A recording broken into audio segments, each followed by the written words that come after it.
Bueno, ahora sí, vamos a dar inicio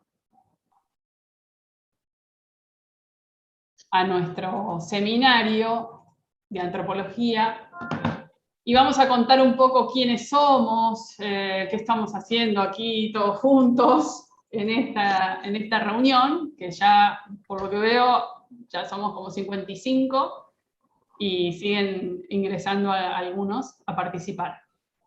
Estamos transmitiendo desde el Instituto Superior San José, en la ciudad de Corrientes, a través del canal de YouTube del colectivo CIRI, del cual somos parte, muchos de los que estamos acá. Desde el instituto, y en articulación con la carrera de Psicología Social, el profesor Luis Hernández nos solicitó a mí, Carolina Gandulfo, y a Ida Mudri, mi compañera aquí también del instituto, a poder participar, compartir con ustedes el trabajo de investigación que hace muchos años, muchos, cuando digo muchos, son 20, para mí es mucho. Hace muchos años que venimos desarrollando en Corrientes y en el Instituto San José. Entonces nos parecía que el seminario de antropología de la carrera de Psicología Social era un buen lugar para hacerlo, para dar a conocer nuestro trabajo, para intercambiar con los estudiantes el segundo año de la carrera de Psicología Social. A raíz de que en este colectivo que les cuento somos muchos, es que decidimos compartir con otras colegas este intercambio. Entonces, este trabajo lo estamos haciendo en articulación con el Instituto Superior de Formación Docente de Goya, con algunos estudiantes y profesores de la carrera para maestra, que no sé cuál es el nombre ahora, y de la carrera de Ciencias de la Educación. Por otra parte, también estamos articulando este trabajo con dos cátedras de la Universidad de la Cuenca del Plata, de sede en Goya, de la carrera de Psicología, con dos cátedras, la de Antropología Social y la de Problemas Contemporáneos, si no me equivoco. Problemáticas socioculturales contemporáneas, sí. Perfecto. Muy bien, gracias, María Ángeles. Las profesoras de esas materias son miembros del equipo de investigación y del colectivo CIRI que les comentaba. Por lo tanto, parecía interesante sumar todas las participaciones que ellas están teniendo también como profesoras en distintos lugares. Es así que armamos este grupo bastante heterogéneo para hacer un trabajo durante el mes de octubre. En principio, un trabajo juntos, aquí, en el Zoom. Vamos a ver cómo sale, porque hay que coordinar muchas cosas. Y después, cada cual, en sus cátedras, con sus profesores, verán qué jugo le pueden sacar o no, digamos, a todo lo que nosotros podamos compartir. Hemos dividido este seminario en 4 encuentros, es decir, están organizados a partir de 4 ejes grandes de temas, en los cuales vamos a contar proyectos de investigación que ya tienen resultados, que ya hace tiempo que se han hecho, otros que están en curso y otros que están por empezar. Ustedes van a poder escuchar proyectos de investigación en distintos estados, ¿no?, del trabajo. Entonces, la propuesta también tiene que ver con compartir los temas, los resultados en sí de los procesos de investigación, pero también dar a conocer como los distintos momentos de los procesos de investigación, ¿no?, por dónde pasamos, los que hacemos investigación. Que como van a ver, especialmente hoy, somos muchos los que hacemos investigación. No solo somos las investigadoras o los investigadores, entre comillas, que cobramos por este trabajo, algunos más, otros menos, otros no cobran y lo hacen igual, sino que también en nuestros equipos de investigación participan niños, participan maestras, directoras, porteros, pobladores. En general, esta es una de las características que tiene nuestro equipo de investigación, que es el trabajo colaborativo, que supone que las personas que tradicionalmente pueden haberse concebido como las personas sujetos de la investigación, es decir, los informantes, ¿no?, a aquellos a quienes vamos a investigar, en nuestra forma de trabajar, en las metodologías que desarrollamos, estas personas pasan a ser parte de los equipos de investigación. Y no los investigamos a ellos, los investigadores, sino que investigamos juntos la situación que queramos investigar. Las preguntas que podemos tener juntos. Esa es una de las particularidades de las metodologías que venimos desarrollando ya hace mucho tiempo en Corrientes, en las investigaciones que desarrollamos. Entonces, el trabajo que les vamos a proponer hoy es sobre un eje que hace tiempo venimos trabajando, sobre los saberes comunitarios, las memorias locales, en fin, siempre, en general, alrededor de los estudios sobre los guaraní hablantes en nuestra provincia. Vamos a trabajar con 4 trabajos, vamos a escuchar los resultados, los avances, algunos ya terminados, de 4 trabajos de investigación que se han realizado en Colonia La Elisa San Roque, en Arroyo Pontón, Albardón Norte, San Luis del Palmar, posiblemente Goya, uno de los que vamos a presentar, y otro que no tiene un territorio o una localidad específica, sino que tiene que ver con toda la provincia. Ya les vamos a contar. Para el funcionamiento de hoy, y no sé si es posible, pero yo se los pido, porque me dijeron que no conocen mucho el Zoom. En el Zoom ustedes pueden renombrarse, es decir, ponerse otro nombre o un nombre, apretando los 3 botoncitos que tienen en el recuadro donde ustedes están, arriba a la derecha. Ahí dice renombrar. Y lo que les queríamos pedir es que los estudiantes de la cuenca pongan UCP al lado de su nombre. Los estudiantes del IFED de Goya pongan IFED Goya al lado de su nombre. Y los que no tengan nada, suponemos que son los de casa, ¿no? Los que están en su clase oficial del Seminario de Antropología en la carrera de Psicología Social. De todas maneras, podrían ponerse ISJ, ¿no? Instituto San José. No estaría mal. Y después el nombre. Primero y Ya es mucho. Si eso lo pueden ir haciendo, para nosotras, la idea es funcionar de este modo. Vamos a tomar una hora prácticamente para escuchar las presentaciones que vamos a ir haciendo, las 4 presentaciones, y después vamos a tomar unos 40 minutos para hacer un trabajo en grupos. En este Zoom, o en el Zoom se pueden armar salas. Nosotras los vamos a armar, si ustedes se pueden renombrar. Ahí veo, por ejemplo, a Agustina, que lo hizo perfectamente. Agustina Orduña, UCP, sabemos ya que es de la cuenca, perfecto. Entonces, con ese ICG, ahí tenemos el Instituto de Goya, perfecto, Leo.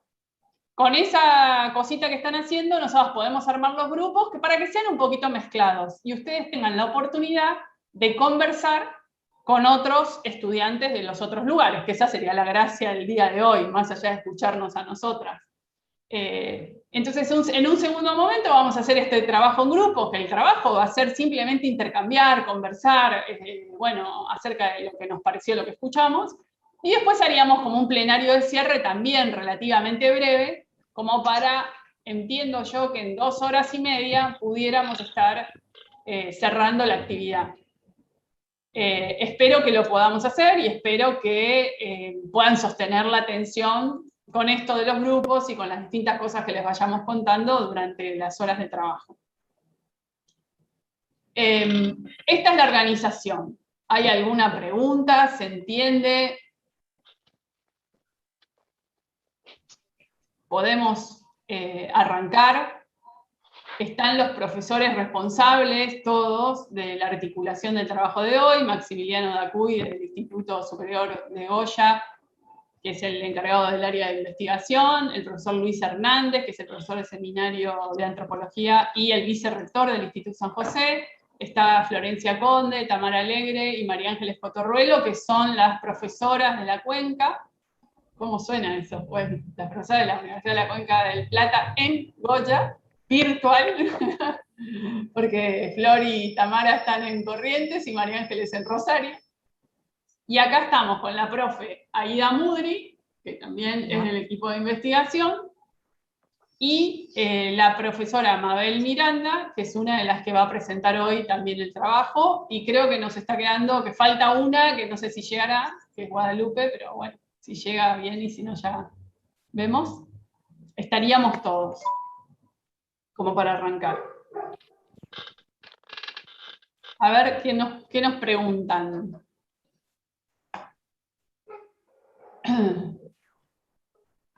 Y se están dando indicaciones, buenísimo.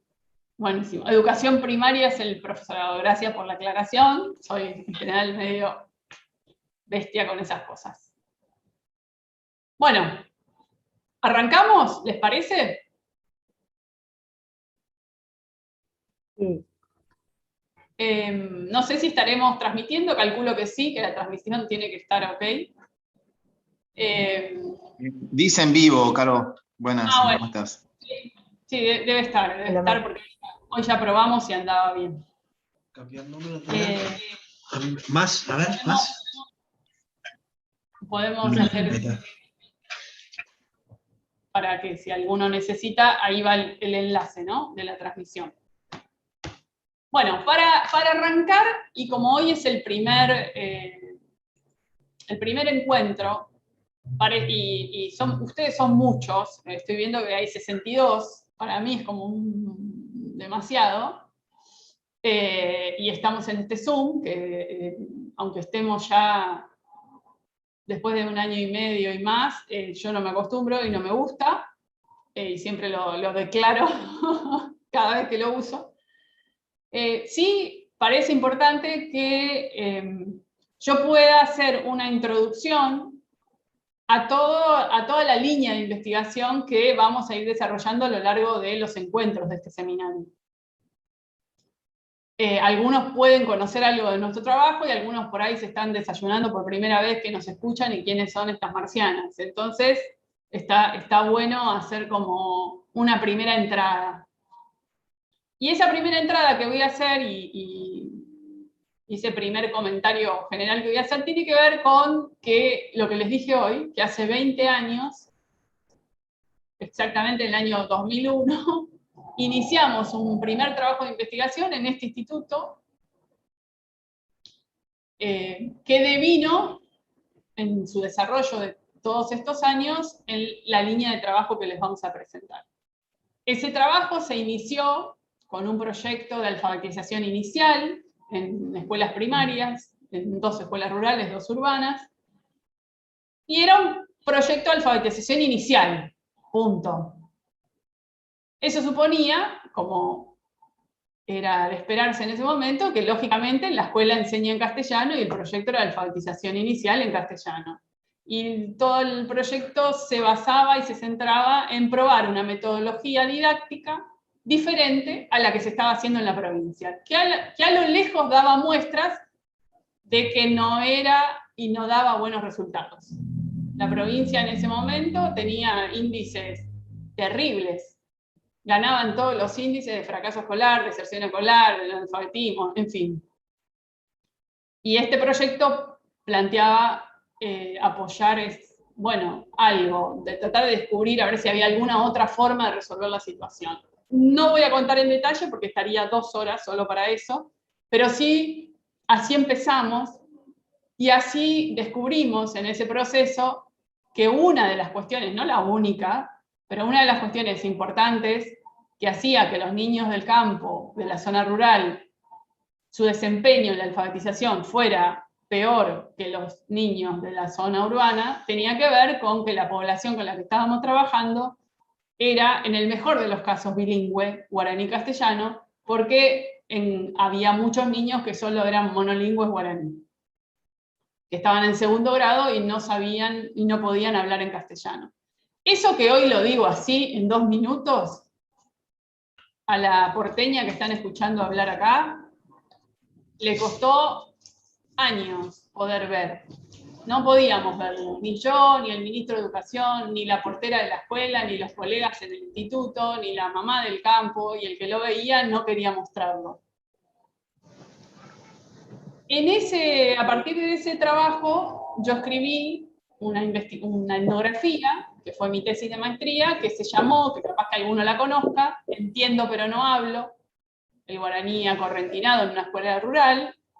Fue una etnografía que describió mucho mejor de lo que me imaginé que lo estaba haciendo, y eso también tiene que ver con los resultados de la investigación, que muchas veces nos superan en cuanto a la claridad que tenemos nosotros. ¿En qué sentido lo digo? Lo que expliqué en ese momento fue muy importante y fue muy... sirvió, digamos, esa explicación hasta el día de hoy, ¿no? Y yo lo que describí fue la situación sociolingüística de nuestra provincia, en ese caso de la escuela donde yo trabajaba, que era una escuela rural de San Luis del Palmar, sobre la Ruta 5, sobre la Falta, no en el medio del estero, en el campo, adentro, ¿no? Y formulé lo que llamé el discurso de la prohibición del guaraní. Básicamente es lo que ustedes seguramente tienen que haber escuchado en sus casas. Cuando niños no me dejaban hablar, hablaba a escondidas, no me permitían, me decía que se me trababa la lengua, mi abuela sabía, pero mi mamá no me dejaban hablar a mí, no, bueno. Sabiendo quiénes son ustedes, podríamos simplemente dejar activados los micrófonos y ustedes hablar 1 hora con cuentos alrededor de esta cuestión.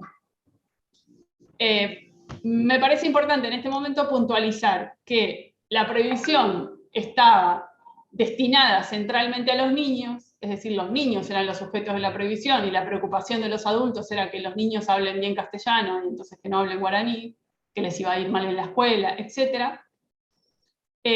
Y de algún modo eso a mí me hizo pensar en posibilidades y en pensar y en crear posibilidades junto con los niños de la escuela para posibilidades metodológicas para ver cómo podíamos acceder a ese conocimiento, de quiénes hablaban guaraní, porque sabíamos muy bien que preguntarle a cualquiera, ¿usted habla guaraní? No, yo no, entiendo, pero no, ni una palabra no me sale, ¿no? Esa era como la frase y la respuesta típica que uno podía encontrar. Estoy hablando 20, 15 años atrás. Como les dije, el Entiendo pero no hablo fue una primera producción muy importante, nuestra, bueno, que yo escribí, pero la consideramos nuestra. Y en ese marco hicimos también en el Instituto San José un material de lectura que se llamó Martín y Ramona, que algunos capaz lo conocen también, en el que Luis también participó en el trabajo de campo para elaborar ese material, el vicerrector del instituto, que fue un primer material publicado en el año 2006, primer material didáctico que incluía el guaraní dentro de la escritura. Eso era casi un escándalo en ese momento. Ahora no, ahora somos modernos, pero en ese momento era escandaloso. Publicamos 4.000 ejemplares de ese libro con subsidios que conseguimos nosotros, de fundaciones, y entregamos a las escuelas rurales de la provincia la mayor parte de esos libros de manera personal. Íbamos con las maestras que participaban del proyecto a intercambiar con otros maestros y así llegaban los libros a las escuelas donde están, porque están. Y son libros que han durado mucho porque eran de buena calidad. Era una de las preocupaciones que habíamos tenido en ese momento. Esto es como la base en cuanto a la investigación de todo lo que vino después y de muchas de las cosas que ustedes van a escuchar. Entonces, con esto arrancamos y yo le voy a dar pie a Mabel Miranda, una directora de escuela rural que es compañera del equipo de investigación.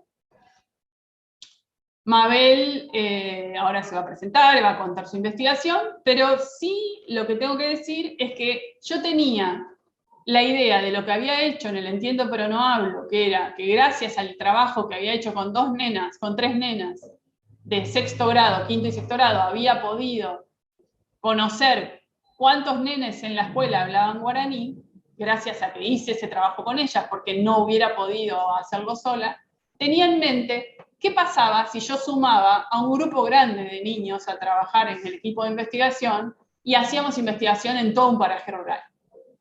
Esa idea la tuve mucho tiempo y no la pude materializar hasta que la conocí a Mabel, y juntas coordinamos y llevamos adelante el proyecto que ella ahora les va a contar. Les presento entonces el proyecto, se llama, ya les digo, lo tenían en el programa, pero lo digo, Caracterización Sociolingüística con Niños en Maestros en Colonia La Elisa, San Roque. Mavi, si estás por ahí. Bien, buenas tardes a todos. Mi nombre es Mabel Miranda, soy directora de Escuela de Zona Rural, en este momento trabajo en Arroyo Pontón, San Luis del Palmar, pero en ese momento del que habla Carolina, estuve en Colonia La Elisa, en la Escuela 216. En el 2010 la conozco a Carolina y conozco el trabajo que hizo con Martín y Ramón a través de una capacitación que hizo el equipo que produjo este libro. En Salada yo participé, y bueno, y cuando finalizó la capacitación, un día me propuso Caro hacer esa investigación, digamos, en nuestra escuela. A lo que yo estaba convencida que en mi zona no se hablaba guaraní, pero me interesaba mucho la metodología de trabajo Carolina y por eso acepté. Este proyecto se presentó a los docentes en noviembre, diciembre del 2010-11, y en realidad empezó con todo lo que una investigación debería comenzar, ¿no? Empezó con la etapa de contratación, voy a ir nombrando todas las etapas y contando cómo se produjo todo esto en nuestra escuela y con nuestros niños. La etapa de contratación se le propuso a los docentes estaban medio asustados, porque obviamente nadie era investigador, nadie sabía lo que era una investigación, pero bueno, teníamos la tranquilidad que estaba Carolina de por medio y que, bueno, que supuestamente ella sabía lo que hacía. Nosotros teníamos las herramientas pedagógicas para poder llevar a cabo esta propuesta, y ella tenía las herramientas como investigadora. Es así que pudimos ensamblar estas capacidades que teníamos cada una, y bueno, empezó así el proyecto. Se les propuso a los alumnos ante una propuesta de ser investigadores, imagínense, la aceptaron abiertamente, y también los tutores, porque a los tutores les tuvimos que contar que era una investigación en la que los chicos tenían que salir de la escuela para trabajar, tenían que salir a hacer las entrevistas y tenían que andar, obviamente, por toda la comunidad. Bueno, por supuesto que aceptaron, y les pareció interesante la propuesta, más tratándose de una investigación que iba a contar si había personas que hablaban o no guaraní. La verdad que les interesó mucho esa parte de la propuesta, digamos, y bueno, y así empezamos todo este proceso, con una etapa de precampo. En esa etapa se les enseñó a los niños primero a usar las herramientas que necesitaban para hacer las entrevistas. Ellos tuvieron que armar una serie de preguntas para ver qué tenían que preguntar en la comunidad para saber si hablaban o no guaraní. Se elaboró con los niños, los maestros y los niños elaboraron las preguntas para el instrumento, para la entrevista, y tuvo varias pruebas, por supuesto. Hacíamos jornadas completas con docentes, alumnos, investigadores, y habían 2 alumnas del Instituto de San Roque también, que nos ayudaron. Trabajamos en forma conjunta, trabajaba toda la escuela. Hoy hacíamos trabajos de investigación, decían los chicos, entonces todo el mundo practicaba, todo el mundo hacía entrevistas, todo el mundo practicaba cómo usar la cámara, cómo usar el grabador. Bueno, se armaron los grupos, y empezó la etapa de campo, digamos, cuando creíamos que los chicos supuestamente estaban preparados, porque la verdad que fue prácticamente medio año en que hacíamos distintas jornadas, y los chicos practicaban todo el día, y tal es así que nosotros estaban tan entusiasmados que tocábamos recreo y los chicos salían con su cámara, su grabador y practicaban entre ellos las entrevistas. Le hacíamos las entrevistas a los porteros, le hacíamos las entrevistas a los maestros, simulando hacer las entrevistas, ¿no?, en la comunidad. También participó toda la escuela. Los más chiquitos hicieron el trayecto de la casa a la escuela para contarnos cómo era el camino para llegar a sus casas. Con el portero se armó, el portero que es nativo de ese lugar, se armó el mapa de la zona para poder recorrer todas y cada una de las casas. Así que teníamos todas las herramientas como para empezar la etapa de campo. Se hicieron 2 jornadas de campo, de trabajo de campo, en el que los chicos salieron a hacer las entrevistas. Se armaron un grupo de 3 chicos, en los cuales, esos 3 chicos, uno tenía que hacer la entrevista, el otro tenía que grabar y el otro tenía que filmar o apuntar. Ellos tenían que preguntarle a los pobladores si podían filmar, si podían grabar, y si no tenían que anotar las respuestas en un cuadernito. Todo lo hicieron perfectamente, con la ayuda de los maestros, la primera jornada, y la segunda jornada de trabajo de campo, en realidad fue... La segunda jornada de campo estuvieron los chicos un poquito más independientes, y fue mucho mejor las entrevistas, porque en la segunda se les explicó a los chicos que no necesitaban hacer entrevistas rápidas, que cuanto más dejaban hablar a la gente, mayor información íbamos a obtener. Bueno, es así que se recopiló todo el material. Carolina, cuando terminaba el trabajo de campo, recolectaba y ordenaba todo el material, que era la parte más difícil, digamos. Y bueno, con todo ese material se armó un corpus, ¿verdad?, como para tener todas las entrevistas juntas, y llegó la etapa del análisis, que eso lo iban a hacer los chicos del instituto de San Roque, pero bueno, los chicos cuando terminaron de hacer el trabajo de campo querían saber cómo seguía la investigación, y que ellos querían ser parte de la próxima etapa, digamos, que todavía no había terminado y que necesitaban ser parte de la próxima etapa. Es así que empezamos, lo que hicimos fue distribuir el material con todos los grados, y los maestros pudieron analizar la información, seleccionaban las preguntas y categorizaban. Cada maestro buscó las herramientas según el grupo de alumnos para categorizar las preguntas que le tocaban. Las preguntas que hablaban de la comunidad, las preguntas que hablaban de su infancia, de quién les enseñó. Bueno, entonces cada maestro organizó la información de ese modo, y bueno, es así que nosotros generalmente en las escuelas lo que hacemos es, las ferias de ciencia, se trabaja sobre los materiales, o sobre alguna investigación o algún trabajo institucional que se hizo. La idea de ese año era, la feria de ciencia iba a constar de de la etapa de análisis, el resultado de la etapa de análisis. Los chicos tenían que contar a qué conclusión llegaron, o por lo menos qué decían las entrevistas, o qué decía ese material que habían analizado cada uno de los grados. Es así que los chicos, bueno, sacaron sus conclusiones. Sí, como... Bueno, estoy acá, ¿eh? Sí, está Carolina acá conmigo, por eso. Sí, como... Bueno, en realidad esa conclusión me gustaría que Carito por ahí... ¿Querés que ponga el... Exacto. Bueno. No, bueno. Y de paso les mostramos... ¿Se ve la pantalla? Sí. Sí, ¿Se ve? Bueno, les vamos a mostrar algunas fotos, como para todo lo que les contó Mavi. Está en la escuela. Les vamos a mostrar fotos.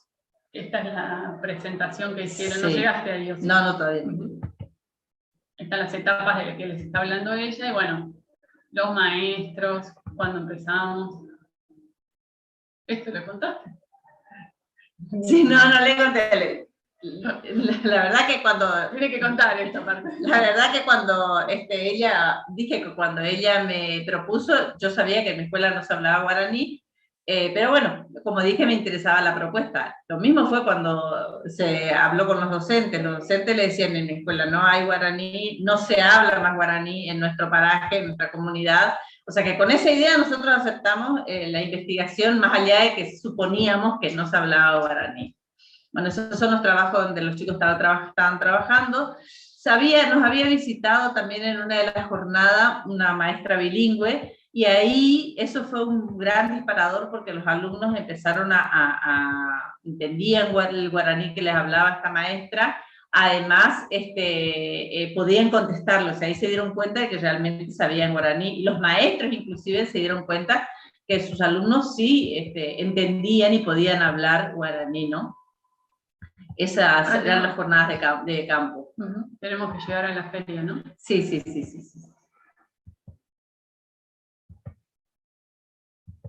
Ahora nos vamos a mostrar.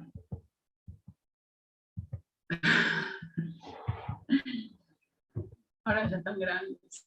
Sí, ya están en el secundario todos los chicos. Están terminando, algunos la universidad.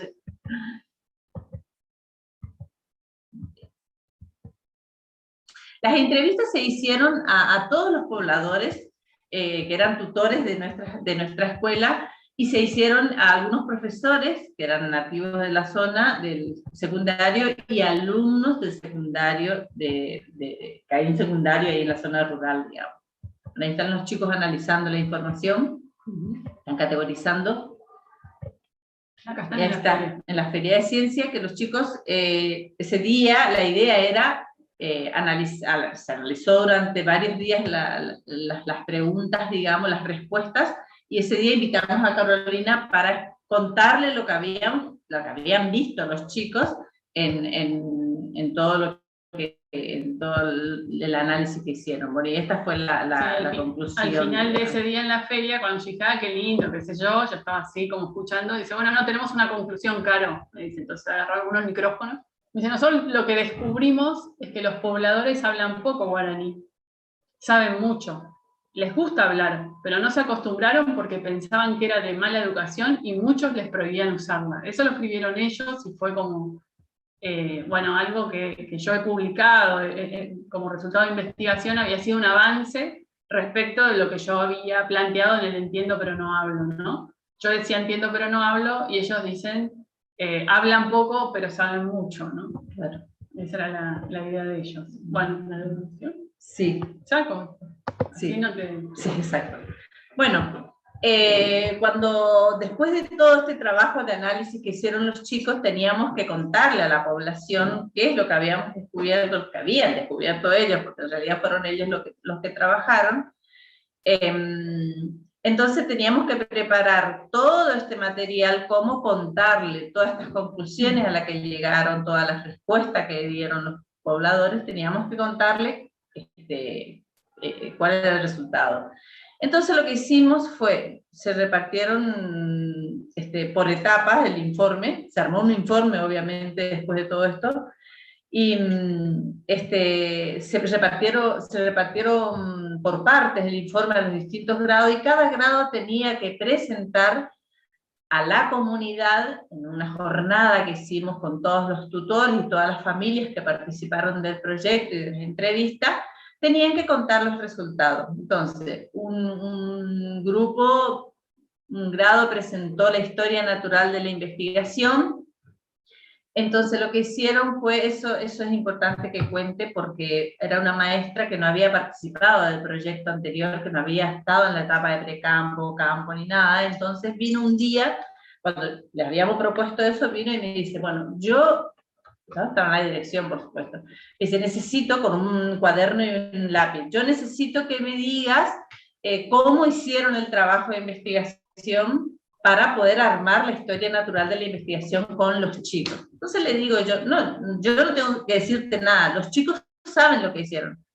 Me mira ella, sí, le dije yo, anda, sentate a hablar con los chicos y preguntarle todo lo que hicieron. Estaban en quinto, ¿verdad? Sí. Eran los alumnos de No sé, quinto, sexto, no me acuerdo. Quinto, Betty. Sí, Betty. Entonces, obviamente que imagínense asustada, maestra nueva, no sabía nada de la investigación, la directora que no le dio ninguna información de cómo se hizo la investigación, no me imagino lo que habrá dicho por mí, ¿no?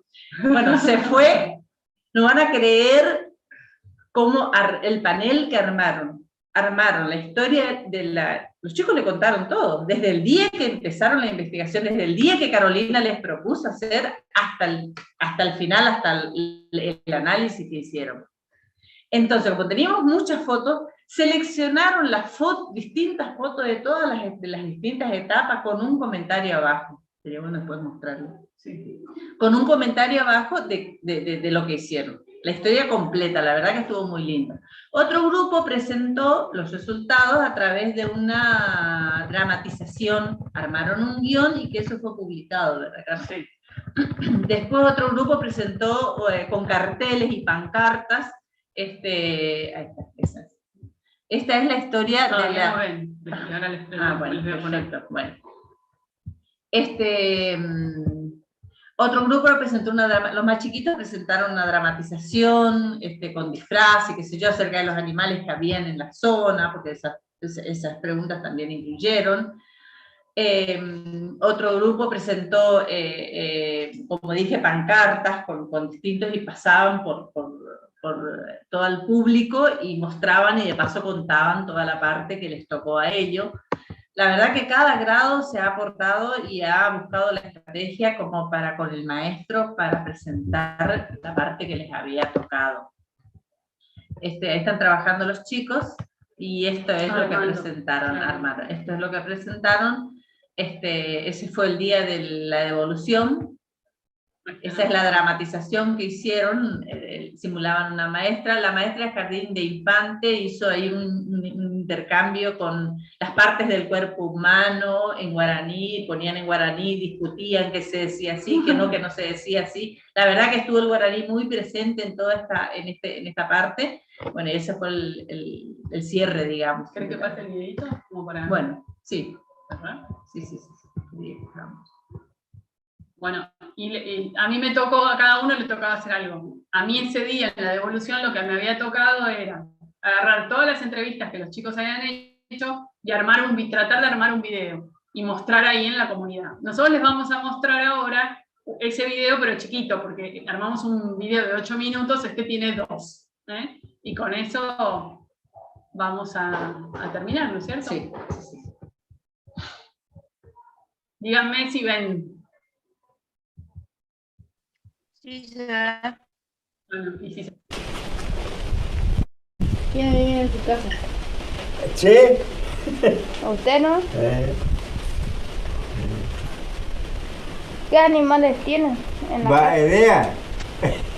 ¿Entendés? Bueno, Anita, ¿querés que te conteste? Sí. Va, idea. Cayú mandé. Y de todo. Areco yagua, vaca, de guazú, chancho. Mapapa one guaraní. ¿Quién habla guaraní? Todo. Mapa oñe guaraní. Nada. Mi papá. Muy poco somos Saúl, mi papá y yo y los chicos que más entienden, pero no, casi no hablan. ¿En qué momento habla guaraní? Cuando encuentre una persona que hable guaraní. ¿En qué momento hablan guaraní? ¿Con quién hablan? ¿Cuándo están haciendo qué cosa? Hablan guaraní. Yo no sé hablar Mailén. ¡Mailén! Ellos hablan Mailén y Omar. ¡Vení! Cuando estamos así en familia. ¿Con quiénes hablan? Con mi padre. Por ejemplo, no sé, cuando están desayunando a la mañana en castellano, en guaraní, conversan. Sí, lo duermo en castellano, en guaraní, en cualquier momento hablamos. ¿En qué momento hablan en guaraní? Todo el día. ¿Quién habla guaraní? No, yo no hablo guaraní. ¿En qué momento hablan guaraní? ¿Con quiénes hablan cuando están haciendo Bueno, que me presenta uno que habla guaraní. Nosotros somos correntinos, hermano, por eso nos definimos que hablamos de los dos lados, le encajamos. A veces le hablamos en guaraní, en castellano, y si no, no somos correntinos. Bueno, nada, ese es más o menos la muestra de que los chicos sí hicieron la investigación y que realmente, bueno, estuvieron recompenetrados, lo veían ustedes, y que recogieron al que le cruzaban, le sentaban ahí y le hacían la entrevista. Bueno, para cerrar yo, perdón, sí, quiero decir que la verdad que tuvo un valor pedagógico muy importante esta investigación en nuestra escuela, porque nos hemos dado cuenta que sin querer hemos desarrollado contenidos que nos dábamos cuenta ni los hemos planificado, y las capacidades que se han desarrollado en los niños en todas las etapas de todo este proceso fueron, la verdad, que de otro modo difícilmente lo podamos desarrollar, como la oralidad, el desenvolvimiento y un montón de cosas que, bueno, que después nos dimos cuenta mucho después. Así que por eso hasta hoy sigo con estos proyectos de investigación en la escuela. Gracias. Bueno, muchas gracias, Mavi, por todo el relato, una vez más, que nos trae la nostalgia de la Elisa, porque hace mucho tiempo que no podemos ir. Ahí Franco te aplaude. Y le vamos a dar pie a Flor Conde, que de algún modo sigue un camino, ¿no? El trabajo que va a contar Flor, que tiene que ver con la Elisa, porque Mabel se cambia de escuela en el año 2015 y se viene a San Luis del Palmar, y hay algo que yo aprendí como investigadora, que lo mejor que puedes hacer es seguir a las directoras. Seguir a las directoras por las distintas comunidades y escuelas que están, eso me ha funcionado muy bien, trabajo con ellas muchos años, y seguimos pensando las ideas que tenemos juntas, ¿no? Entonces, en ese momento, cuando cerramos ese proyecto, Mabel estaba a punto de generar una especie de consulta comunitaria a toda su comunidad acerca de qué contenidos, en relación a todo lo que había pasado en la investigación, y en particular del guaraní, qué había que hacer con el guaraní en la escuela, ¿no? Y les tiró un poco la pelota a la comunidad, y armamos unos grupos de discusión, intercambio, en donde la gente empezaba a tirar ideas de cómo podía ser incluido el guaraní en la escuela. Eso quedó relativamente trunco ahí, pero nos fuimos a otra escuela, yo la seguía a Mabel, Flor ya estaba trabajando con nosotras en la Elisa, siendo muy jovencita, con su primera beca de pregrado de investigación, y colaboró en unas investigaciones que estábamos haciendo allí, y fuimos para San Luis, donde también antes estuvo Tami, pero ahora ya después les va a contar, otra investigación la próxima. Y en San Luis del Palmar la idea seguía, digamos, que veníamos teniendo, era cómo incorporar algunos contenidos, saberes de la comunidad a la escuela, ya no solo el guaraní, estábamos pensando en otros también, y a la vez cómo eso se articulaba con el currículum, cómo eso jugaba con el currículum oficial. ¿Qué era un saber oficial? ¿Cuál no? ¿Cuál legítimo? Esas preguntas estaban alrededor nuestro todo el tiempo, y nos preguntábamos cómo hacer, y siempre una preocupación. Queríamos hacer materiales didácticos que fueran adecuados, que fueran pertinentes, que nos gustaran, que fueran bellos y que hablaran de nuestras cosas, ¿no? Y eso estaba dando vueltas. Y bueno, fue así como, que ahí sí le paso la pelota a Flor, que va a contar un proyecto que desarrollamos en Albardón Norte y Arroyo Pontón, en San Luis del Palmar, desde el año 2015. Que bueno, derivó en su beca doctoral, en su tesis de maestría, en fin. Flor, adelante. Bueno, buenas noches. Bueno, ya me presentó Caro, pero bueno, digo que estoy acá también como doble pertenencia, aparte del colectivo Siri, y también como profe de Antropología Cultural de la carrera de Psicología en la Cuenca, en Goya, la sede Goya. Y bueno, me toca por ahí contar un proyecto que es colectivo también, como la mayoría de los que están en el equipo. Y yo les voy a mostrar como el producto ya. Les voy a mostrar como el producto terminado, que es este libro, Las hierbas medicinales de mi paraje, Pojacá, que es como nuestro hijito, ahora, últimamente, que fue publicado hace muy poco. Tuvimos como una impresión de muchos ejemplares en febrero del 2020, justo antes de la pandemia. Y acá, para la producción de este material, la investigación también tuvo un rol muy importante, así como dijo Mavi, en la escuela anterior, en la ELISA, tuvo como una potencia muy grande en lo que era la propuesta institucional, el desarrollo de competencias, además desde el punto de vista didáctico. También acá vemos cómo la investigación puede servir para producir un material que de alguna forma hable, como dice Caro, de lo que somos, de quiénes somos. Básicamente, como dijo Caro también hoy más anteriormente, de la ELISA, de San Roque, aprendimos mucho. Para mí fue la ELISA también una especie de, así como los docentes tenemos las prácticas, bueno, para mí la ELISA fue como mis prácticas de investigación, y de investigación con niños. Ahí me fui formando junto con ellos y a hacer investigación, básicamente, porque, bueno, no sabía.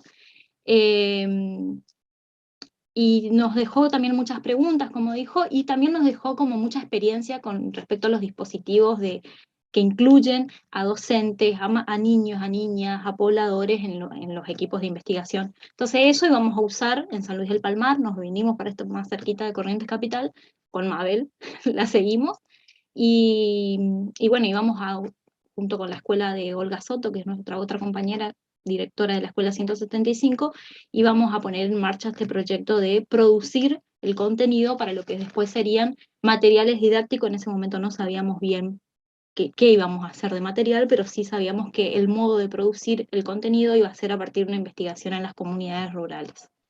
No les voy a contar el proceso metodológico, porque Mavi ya se detuvo bastante ahí, pero sí les queríamos compartir como un videíto que sintetiza, y de paso ustedes ven también las caras, no me están viendo solo a mí que les estoy contando esto, ven a los chicos en acción, los investigadores en acción, así que les voy a compartir y después retomo. Esperen que me acostumbre de nuevo a Zoom. Esperen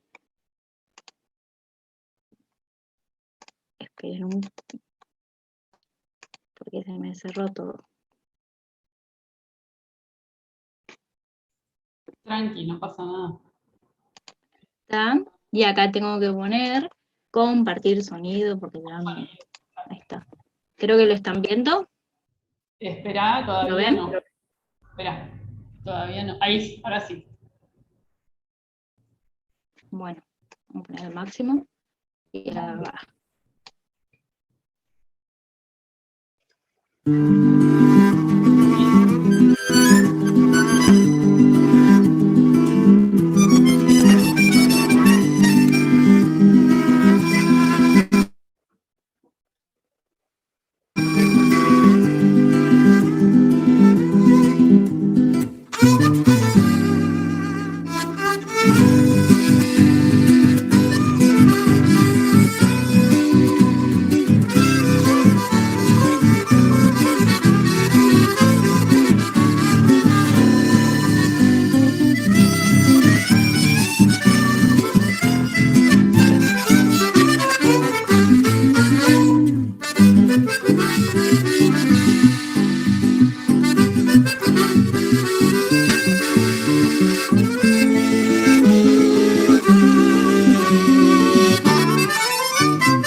Bueno, ahí vieron un poquito sintetizado, la verdad, el proceso. Esto empezó en el 2015 y les conté que en 2020, hay silencio, en 2020 recién pudimos publicar los libros, entonces, bueno, son muchos años que pasaron, pero bueno, intentamos sintetizar para contarles, para compartir acá con ustedes. A la vez, como dijo Caro, mi lugar también, aparte de ser, de participar del equipo, era soy un poco la encargada de ir sistematizando todo el proceso, un poco por mis intereses de investigación, que son básicamente qué pasa en las escuelas cuando los saberes locales, los saberes comunitarios entran en acción, cuando los padres, los porteros entran a las aulas, qué nuevas dinámicas, qué movimientos se producen ahí.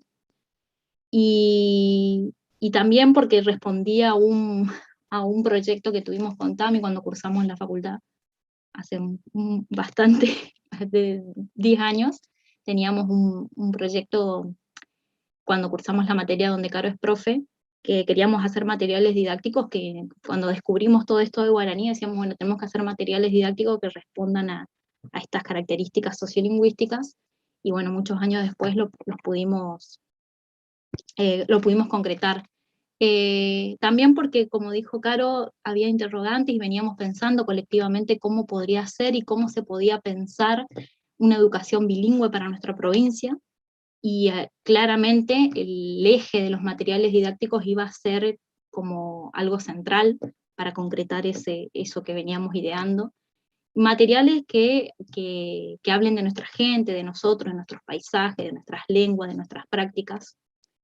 Y el tema de las hierbas medicinales que definimos, en realidad, sí sabíamos que no queríamos que sea un material de guaraní, sino queríamos como de alguna temática y donde pueda ser bilingüe, eso sí sabíamos, pero no para enseñar guaraní, digamos. Entonces surge el tema de las hierbas medicinales, un poco el supuesto era de que tenían como el mismo estatus, entonces por ahí nos podía dar pistas de cómo funcionaban en las escuelas cuando entran saberes de la comunidad, cuando se enseñan otras cosas, aparte de lo que dice el currículum. Y Y entonces también con un poco llegamos a las hierbas medicinales un poco persiguiendo al guaraní, ¿no? De alguna forma. Era como siempre decimos, entrarle a la lengua por otro lado, no directamente, porque sabemos que muchas veces la consulta directa, como vieron ahí en el video de los chicos, cuando se pregunta sobre a una persona si habla guaraní, la primera respuesta siempre es no, o no, pero entiendo, pero no hablo, bueno, todas esas respuestas que son muy comunes. Y como les dije inicialmente, la investigación iba a ser la herramienta fundamental para producir el material. Imaginemos, todos tenemos experiencia de haber pasado por las escuelas y de nuestros materiales escolares con los que aprendimos tantas cosas, pero bueno, las características de estos materiales que muchas veces son distantes, ¿no? No hablan mucho de lo que nos pasa, de lo que hacemos, de lo que nos caracteriza, de lo correntinos que somos, como diría Nelson en el video. Entonces, justamente por eso, para producir saberes situados y desde las comunidades, es que usamos la investigación como una herramienta para concretar eso. ¿Qué nos fue dando también la investigación? Porque ir haciendo esto y a la vez ir registrando e ir describiendo, que era lo que por ahí me tocaba más a mí, como les dije, también nos estaba mostrando qué pasaba cuando estos saberes irrumpían en las escuelas, en las evaluaciones, cuando se evaluaba guaraní, en la prueba de lengua, qué ocurría, qué le pasaba a los chicos, qué le pasaba a la seño cuando tomaba esa decisión, en la feria de ciencia, cuando en general, como dice Mavi, se presentan investigaciones o experimentos o conocimientos producidos por otras personas, acá se ponía en valor lo que se había producido en la escuela.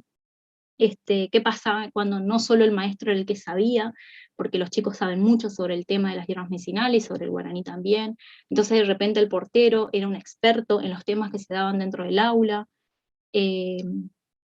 también algunas tutoras que participaban, qué pasaba cuando íbamos al monte, qué procesos educativos tenían lugar ahí, qué pasaba también cuando presentábamos los resultados de la investigación en la ciudad, qué efectos tenía. Entonces, a medida que íbamos haciendo el proyecto de producir materiales, íbamos intentando describir para poder comprender todos esos movimientos. Entonces, este libro tiene conocimientos producidos por la investigación de los niños, por las maestras que diseñaron actividades, materiales de prueba, como vieron ahí en el video, se probaron muchas actividades, muchos juegos, pero también tiene como base todo el conocimiento sobre las zonas, sobre la gente, sobre las prácticas de atención de la salud y sobre los usos del guaraní que fuimos produciendo a partir de la investigación que iba como en paralelo, digamos. Yo no era que mi investigación iba a ser como aparte de lo que estaba ocurriendo, ni tampoco iba a hacer entrevistas yo sola, sino que todo era como sumarme a este proceso y, bueno, ser la encargada de lo que sería la descripción, ¿no?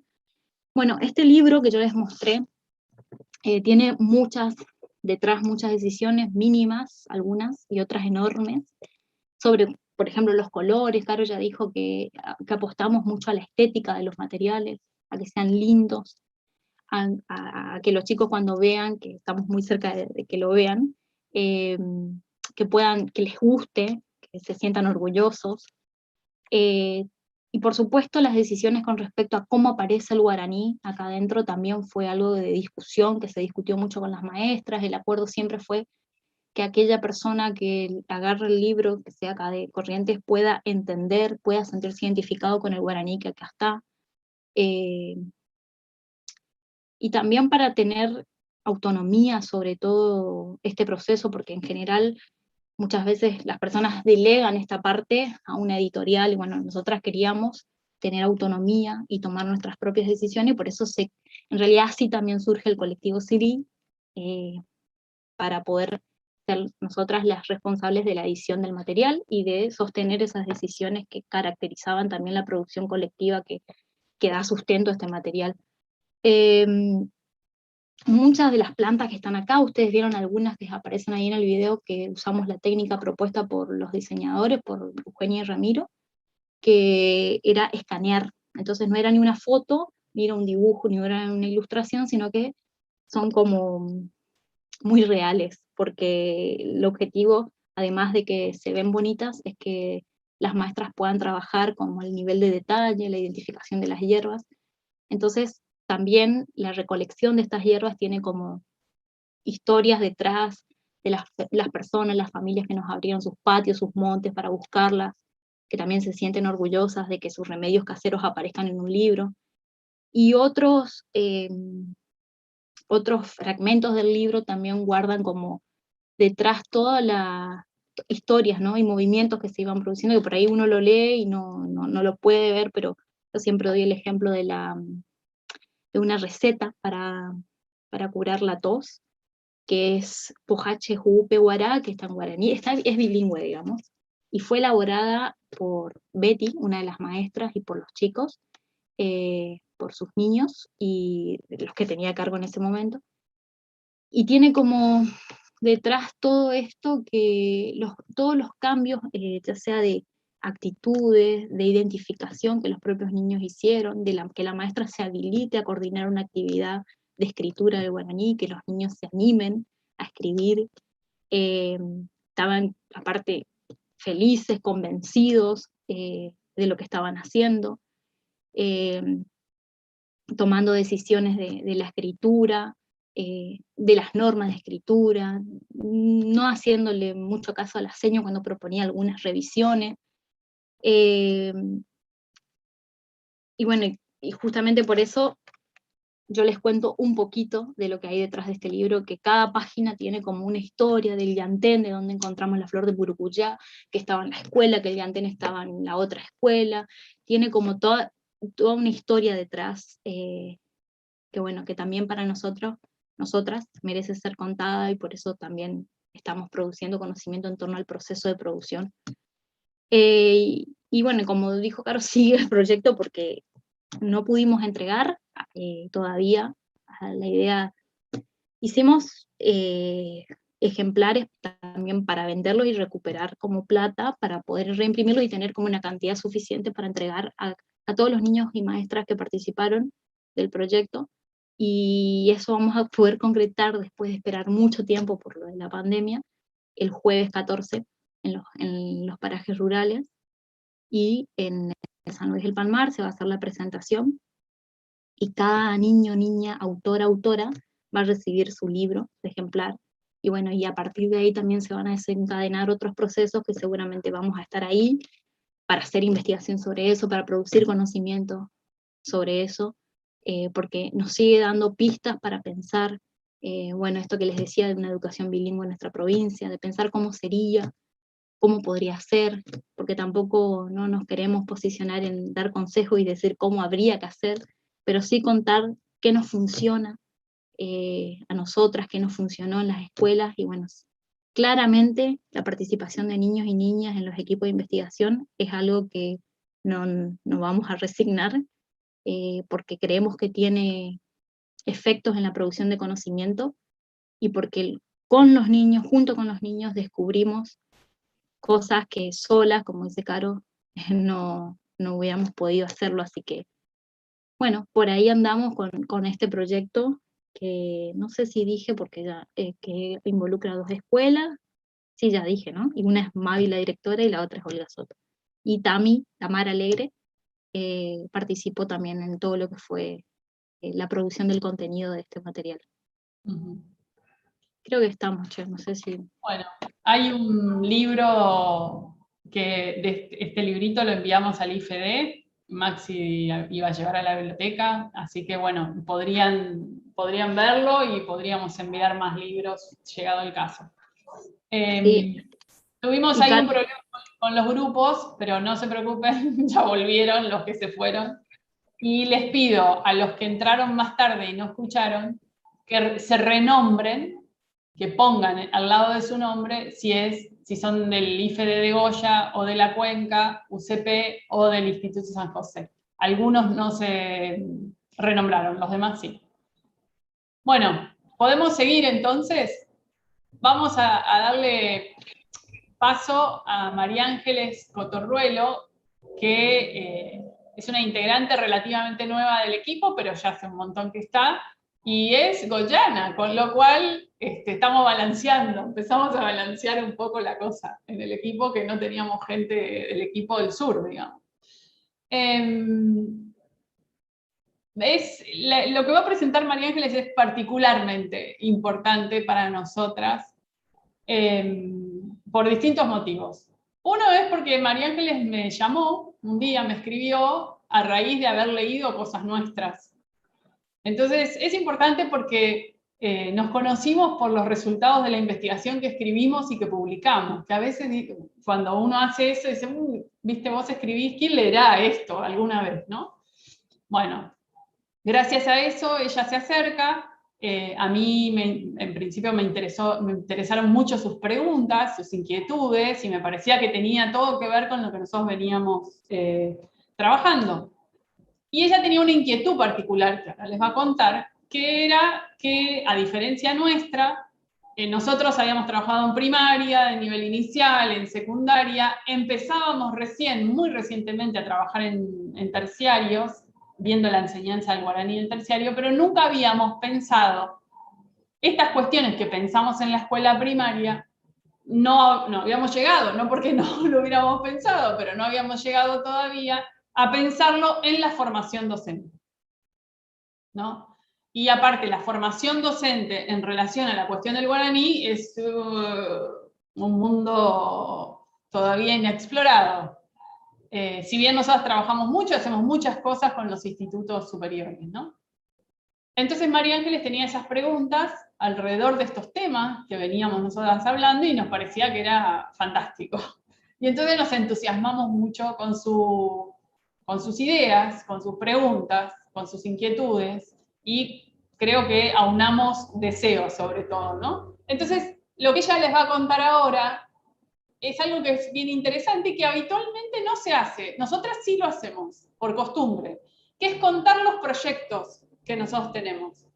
No ya la investigación, nosotros les contamos investigaciones ya terminadas, pero solemos contar en distintos lugares y con la gente con la que trabajamos, fundamentalmente, los proyectos. Entonces ella lo que nos va a compartir es eso, su proyecto, sus ideas, sus preguntas, y de paso les tira la pelota, a ver si alguien se engancha, ojo, porque cuando uno llega con un proyecto a algún lugar, otro, pero qué bueno, qué interesante, qué bien, bueno, escuchen, abran los oídos a ver si hay alguien interesado en sumarse. En Goya, acá hay muchos goyanos. Dale, qué María. bueno. Gracias, Caro, por esa introducción que me ayuda mucho a empezar. Y bueno, primero les saludo a todas, a todos, porque estoy muy contenta, la verdad emocionada de haber escuchado todo lo que dijeron mis compañeras. Son muy genias, y bueno, a los niños, las niñas y todos los implicados en este proceso de investigación me parece fabuloso lo que han hecho. Me encanta porque producir conocimiento a partir de intervenciones así en nuestros territorios nos da también un montón de coordenadas para pensar nuestras propias prácticas educativas, y bueno, abrir preguntas, por qué no también respuestas, y sobre todo que sea algo que lo vayamos haciendo nosotros, me parece muy interesante. Así como dijo Caro, lo que me sucede a mí ahora es que estoy empezando, a diferencia de mis compañeras, estoy recién en una etapa inicial. De hecho, les cuento que es la primera vez que voy a hablar de este proyecto mío, así que no tengo todo tan claro como mis compañeras. Y bueno, pero me emociona hacerlo en este contexto, y también mi intención va a ser convencer y sumar a algunos aliados y aliadas para lo que se va a realizar en Goya. Tal cual como dijo Caro, yo llegué a ella por una hermosa casualidad de que, bueno, yo soy goyana y estoy estudiando una maestría que es en Ciencias Sociales y Educación. Y a mí todas estas cuestiones siempre me parecieron sumamente importantes, porque yo iba observando en mi práctica cotidiana como docente, también como coordinadora de espacios socioeducativos, iba observando que nos estaba pasando algo con los contenidos que trabajábamos con los chicos y con las chicas, con los niños, porque consideraba que esos contenidos les faltaba cierto grado de identificatorio para ellos y para ellas. Es como que veía que a veces los niños no se enganchaban mucho con algunas propuestas porque esos contenidos, esos saberes que estaban circulando a lo mejor no tenían mucho que ver con su vida del día a día. Y siento que hemos normalizado esta situación en los espacios educativos, como que nos hemos acostumbrado a ponerle consumir o a recepcionar contenidos culturales o contenidos educativos que a lo mejor no cuentan cosas sobre lo que nos sucede a nosotros como correntinos o lo que sucede en nuestros ambientes más próximos, ¿sí? Como pareciera que estas cosas que suceden en los ambientes más próximos están permitidos para lo informal y para la charla cotidiana ahí con el vecino, con la vecina, con el amigo, con la amiga, con la familia, pero como que pareciera que cuesta que estos saberes entren a las escuelas, que estos saberes entren a los espacios educativos formales, y eso a mí por lo menos me provocaba cierta incomodidad y me parecía que estábamos como alejando un poco nuestra realidad cotidiana de lo que sucedía en estas instituciones que nos pertenecen también, que son las escuelas, los institutos de formación docente, etc. Bueno, entonces decidí que más o menos algo de eso iba a trabajar en mi tesis de investigación de la maestría, y fíjense qué loco, porque me tuve que ir de Corrientes para conocerme con estas correntinas que forman parte del equipo de investigación en el cual yo me adscribo y tengo el honor de participar también hoy. Es decir, yo estando en Goya no las conocía las chicas, no conocía lo que estaban haciendo, y yo me preguntaba, y bueno, ¿cómo poder empezar a pensar en estas cuestiones? Y cuando salí para estudiar, buscando material en internet, buscando libros que me pudieran dar alguna respuesta a mis preguntas, encuentro el discurso de la prohibición del guaraní, que es de autoría de Carolina, y ahí empiezo a mechar con el entiendo pero no hablo, que es lo que ella venía contando, y voy llegando a ellas, voy llegando a estas compañeras que están pensando cosas parecidas a las que yo venía pensando, pero también a través de conocerlas a ellas, me encontré, o sea, me ayudaron a encontrar las palabras para nombrar este problema de una forma en la cual yo me hallo, ¿no? Porque también me pasaba eso, como que estudiando cosas teóricas, contenidos teóricos, conocimientos teóricos, a lo mejor yo no podía encontrar las palabras para nombrar la problemática de la manera en la cual yo me siento cómoda. Y fíjense qué importante que es producir conocimiento en conjunto con otras personas de las mismas coordenadas, porque yo a partir de charlar con ellas fui encontrando palabras y un discurso en el cual todavía me estoy buscando, pero que estoy contenta y me siento como conforme con este hoy, con esta búsqueda planteada de la manera en la cual la estoy haciendo ahora. Así que bueno, eso también para que quede como un aprendizaje. Antes de empezar la investigación ya tengo aprendido eso, que es muy importante problematizar nuestras propias acciones con otras personas que están atravesando esas mismas preguntas, y creo que también es lo que decía Caro, compartir el deseo. Creo que si no hay deseo es difícil desarrollar todas estas cosas, entonces poder encontrar otras personas que desean cosas parecidas es clave, y creo que ustedes también en esas instancias de formación en las que están metidos ahora en los institutos superiores y también en la universidad, poder encontrar ese deseo común con los compañeros y las compañeras que tienen al lado está muy bueno. Bueno, dicho todo esto, voy metiéndome un poco más en mi tema. Como el seminario, el tema de hoy es saberes y memorias locales, la verdad es que es muy interesante pensar para mí cómo estos saberes comunitarios que mis compañeras han ido contando, que fueron desarrollando en sus investigaciones, van deviniendo en contenidos educativos, ¿no? Entonces, a partir de esa pregunta, yo voy problematizando la situación desde la formación docente, porque cuando empiezo a conversar con algunas maestras acerca de esto, informalmente, yo le decía, bueno, pero ¿por qué no estamos dando contenidos que tengan que ver con lo nuestro? ¿Por qué estamos dando a los chicos contenidos que tienen que ver con realidades que nosotros jamás vivimos? ¿Qué pasa que en las escuelas estamos trabajando con estos saberes y estos conocimientos que no son identificatorios para nuestra vida del día a día? Y entonces una de las maestras me dijo, bueno, pero nosotros eso no nos enseñaron en el instituto, me respondió esta colega mía, compañera, no nos enseñaron. Entonces yo ahí dije, tiene toda la razón, porque si en el Instituto de Formación Docente, que forma como masivamente personas que van a desempeñar esta tarea de enseñar en las escuelas, no está esta problematización instalada, difícilmente vamos a poder pensar en contenidos educativos basados en saberes locales o saberes comunitarios que puedan resultar identificatorios para las personas implicadas en la educación, ya sean niños, ya sean estudiantes superiores, ya sea docentes. Entonces, de esa manera yo como que voy arribando a lo que es mi problema de investigación.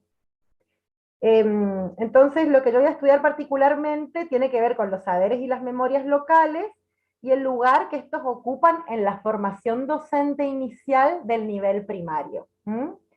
¿Por qué voy al nivel primario? Porque considero que allí se enseñan a enseñar cuestiones que luego van a llegar a las escuelas, y en las escuelas se van a compartir con los niños, y ellos están inmersos en un proceso de socialización, donde van incorporando las cuestiones que tienen que ver con nuestras culturas, y considero que este espacio de formación docente, que es el espacio de formación docente para el nivel primario, digamos, tiene mucha potencia, en una escala hasta masiva, para poder pensar en estos contenidos que mis compañeras han ido generando, estos materiales didácticos, y ver cómo se pueden articular en la formación docente con los contenidos del currículum nuestro, ¿no?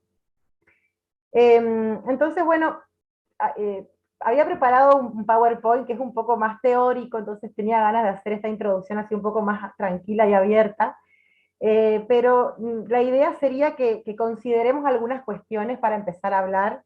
Primero, que estos saberes, hay ciertos saberes que devienen en contenidos educativos, ¿verdad? Hay saberes que se vuelven contenidos dignos, entre comillas, de ser enseñados en los espacios formales.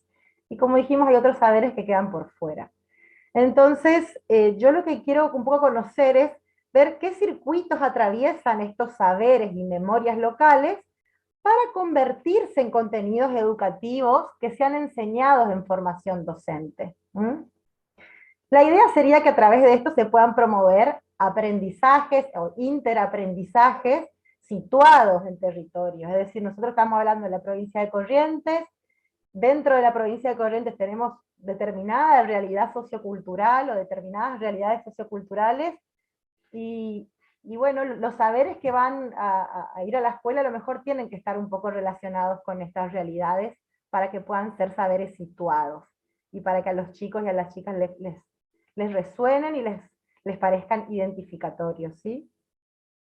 Entonces, a partir de considerar estas cuestiones, mi pregunta, guía de la investigación, dice: ¿qué características presenta la producción de articulaciones entre los saberes y las memorias locales con el currículum y la práctica docente en el profesorado de nivel primario?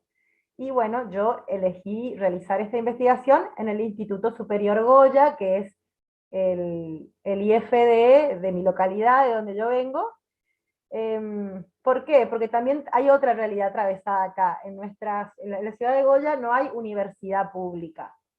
Entonces, este instituto cumple un factor muy importante. No es como en la capital correntina, que a lo mejor quienes viven allá pueden ir a la universidad pública estando cerca de sus casas, ¿no? Acá en la ciudad de Goya no es así, no tenemos universidad pública. Entonces este instituto que les cuento cumple un rol muy importante dentro de nuestra sociedad, porque forma a muchas personas que van a estar luego encargados de educar, entre otras cuestiones, porque son 20 carreras, de las cuales hay tecnicaturas y profesorados.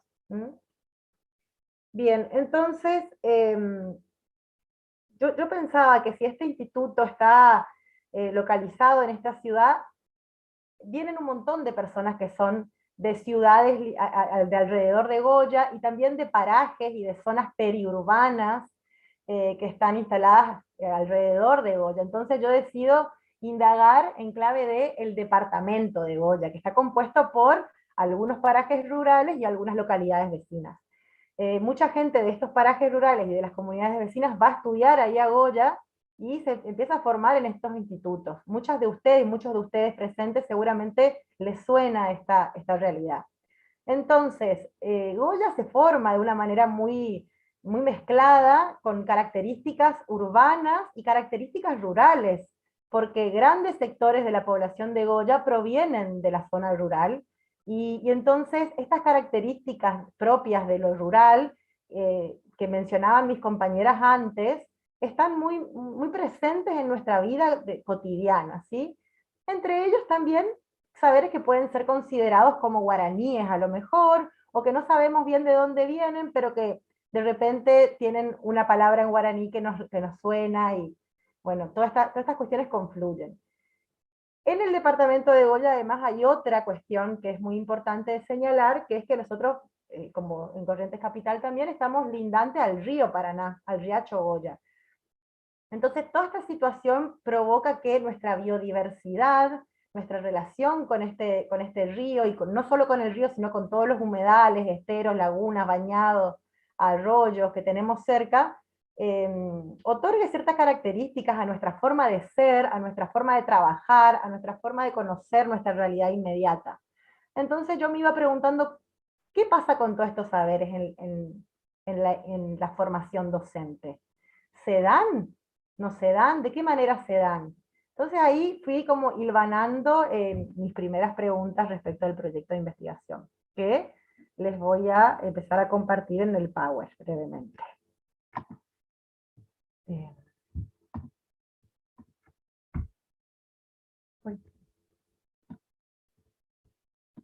No sé si ahí se ve.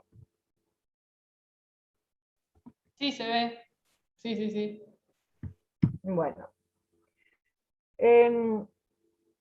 Les quiero contar como brevemente este tema del problema de investigación, como yo lo fui armando. Primero que me doy cuenta de que hay una cuestión de que hay que atacar, ¿no? Hay que comprender la formación docente en claves interculturales, porque con todo esto que estoy mencionando también me fui dando cuenta de que hay una relación de diferentes modos de vivir, y que a veces en la formación docente se invisibilizan, no solo en la formación docente, sino también en la escuela.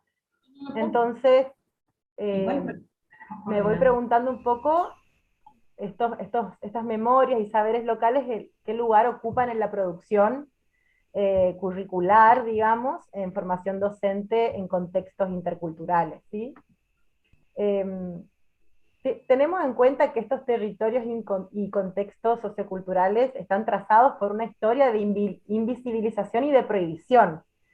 Esta situación de invisibilización tiene que ver con que a lo mejor estos saberes no son bien valorados en la escuela, no son bien valorados en lo que es el sistema educativo en general.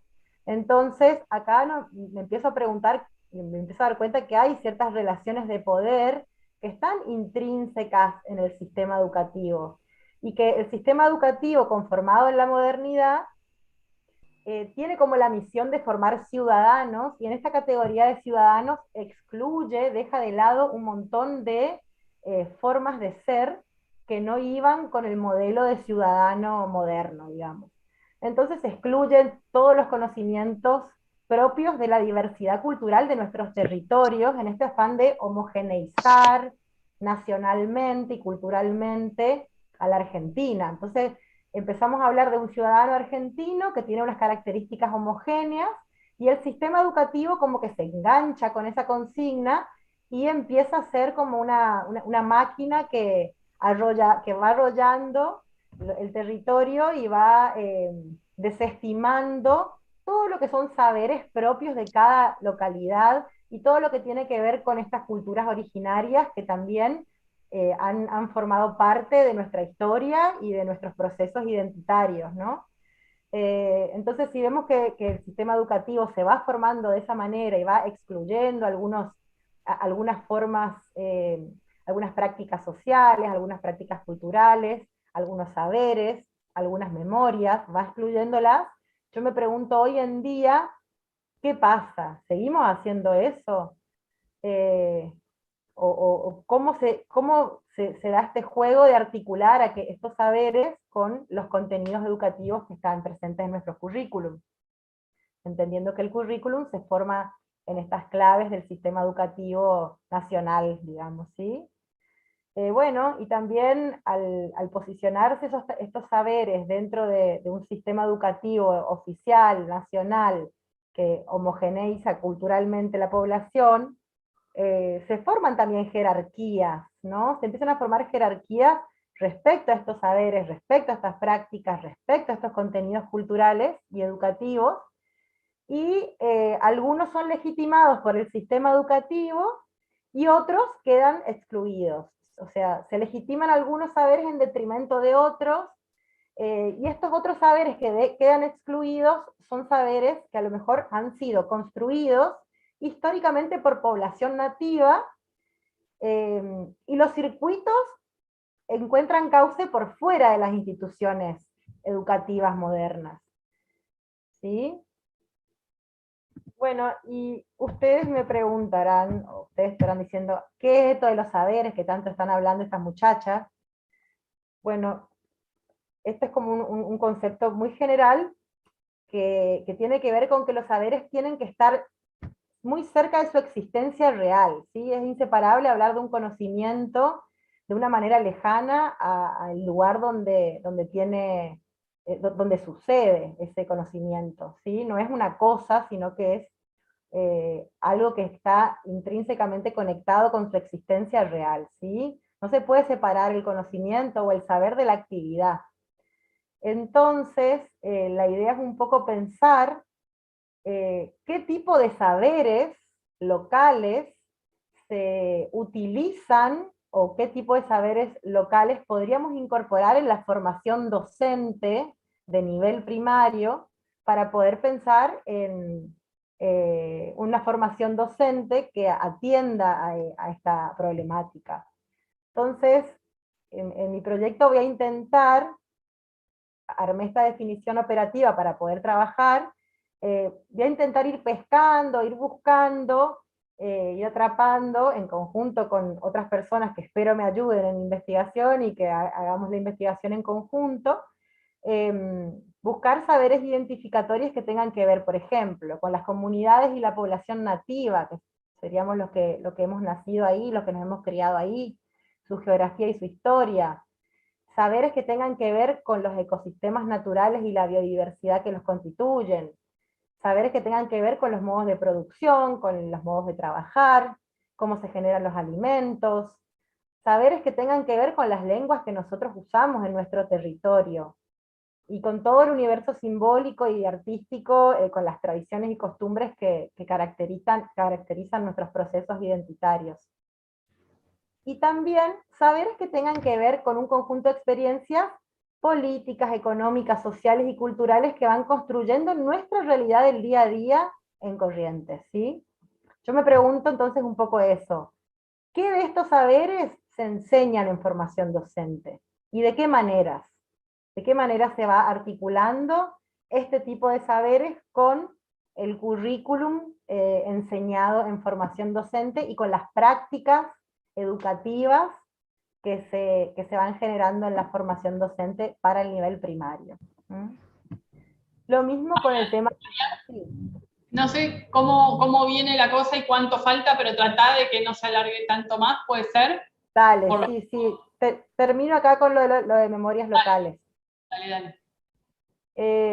Por otra parte, lo de memorias locales, bueno, nosotros consideramos a las memorias locales también de una manera muy artesanal, vamos armando las definiciones.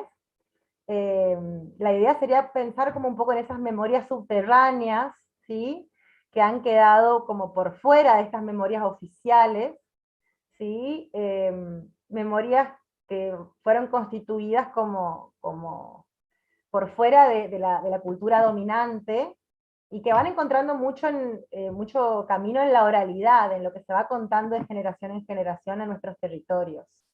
Entonces, en ese sentido, las memorias locales que voy a tratar de ir pescando en conjunto con quienes realice la investigación, van a tener que ver con memorias transmitidas intergeneracionalmente, con memorias construidas en relación con la historia de los pobladores de nuestros territorios, por ejemplo en este caso sería Goya, los sucesos históricos y relatos sobre el pasado, memorias colectivas regionales en literaturas orales y escritas, mitos, cuentos, leyendas, etc.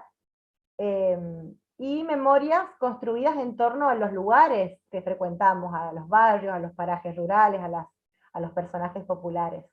Y bueno, tener presente que esto de los saberes y las memorias consideradas guaraníes van a tener como un lugar también de importancia porque, bueno, justamente por la importancia que tuvieron y que tienen en nuestra construcción identitaria, digamos.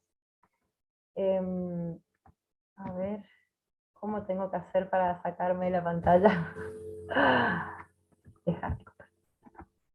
Bueno, así que nada, sería eso, contarles que la investigación se va a llevar a cabo en el Instituto Superior Goya, que me encantaría que se copen aquellas personas que ya están acá, que son del ISG.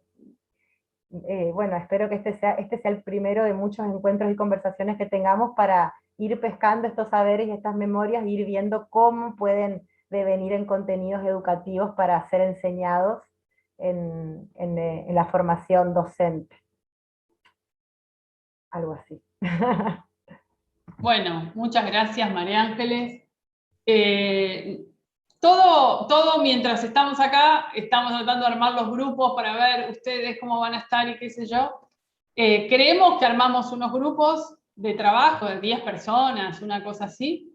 La idea es que simplemente, mínimamente, se presenten, ¿no? Digan que estudian, se presenten, y compartan algo, no importa que, no hay que sacar conclusiones, no hay que hacer elaboraciones, no, lo más relajados posible, compartir con los compañeros con los que se encuentren, qué les gustó, o qué les llamó la atención, qué de todo eso tiene algo que ver con ustedes, o les gustaría, en fin, en relación a lo que estudian.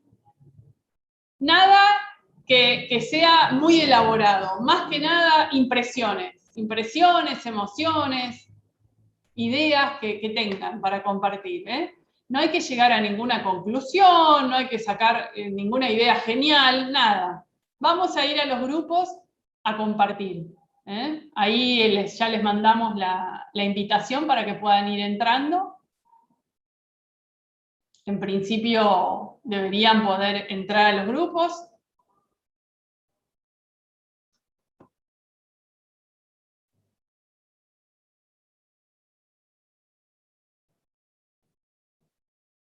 Y cualquier cosa, yo voy a estar acá en la sala, así que si alguno se cae la conexión, lo mandamos de nuevo a su grupo. ¿Vamos también, Caro? ¿Vamos también? ¿Cómo? ¿Entramos también? Sí. ¿Sí? Dale. Sí.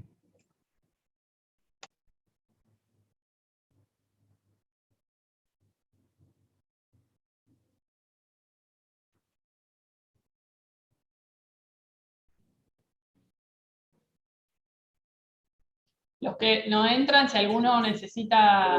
Yo no puedo ingresar. ¿A dónde tengo que ingresar? ¿A la ventanita que me un auricular, por eso. Ahora va.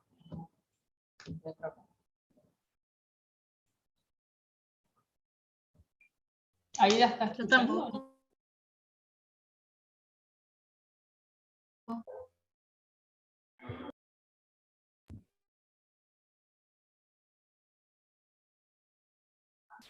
Acá estoy, Caro, sí. Porque ingresaron después, Caro. Se nota que se les caía la conectividad y que hay que reasignarlos nomás. Ahí ya los reasigno.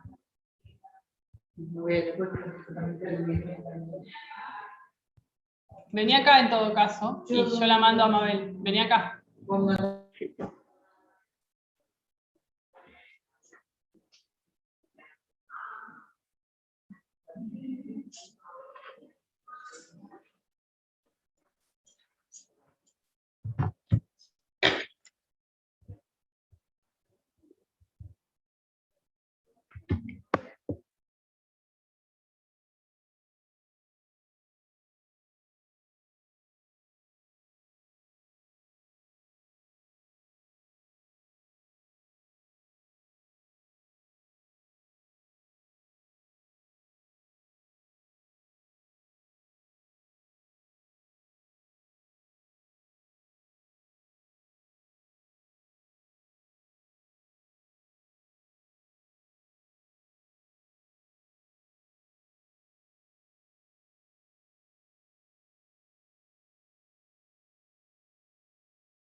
Jenny, ¿vos no sabés cómo entrar al grupo? Tenés que aceptar una invitación que te tiene que haber llegado. A ver. No sé, ¿sabés cómo hace para...? Y tiene que aceptar, lo tiene que hacer él. Sí, pero no me aparece. A ver. Buscala y reasignarle. Parale, Decirle en qué grupo está. En el grupo 2. Está con Tamara, sí. Espera.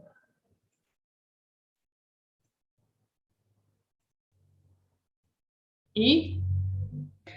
Una ventanita que tengo que darle entrar. Sí, exactamente. Bien. Exacto. Y Dale. ese quién es, Tomito 2823. Está acá con Maxi. Hola, yo no recibo la invitación. A ver.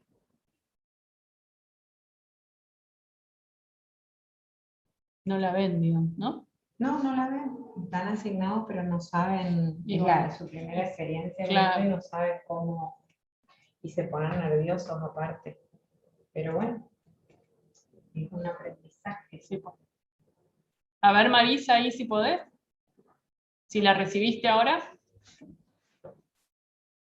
Yo no tengo muy en claro cuando no la ves, dónde la puedes buscar para indicarles. Y tendrían que No, ir... no me llega. Hoy sí me aparecía y pude ingresar, pero ahora no me aparece. Fíjate abajo en la donde diga sección grupos, porque estás asignada.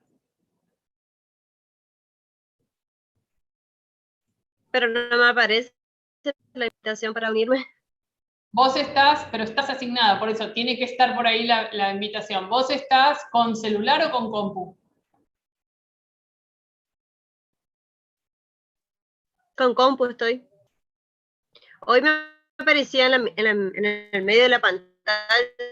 Bueno, ahora hay que ir a buscarla. A ver, voy a intentar.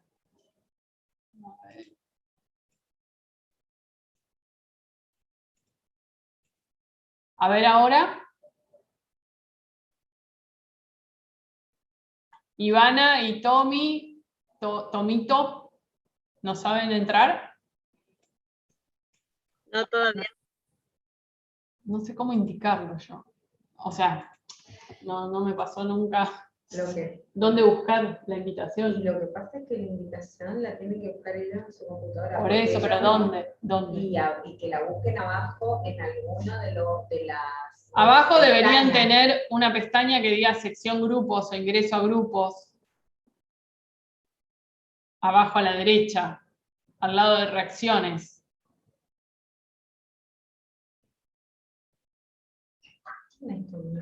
No sé. Tomito. Y porque no prende la cámara, no hablan, no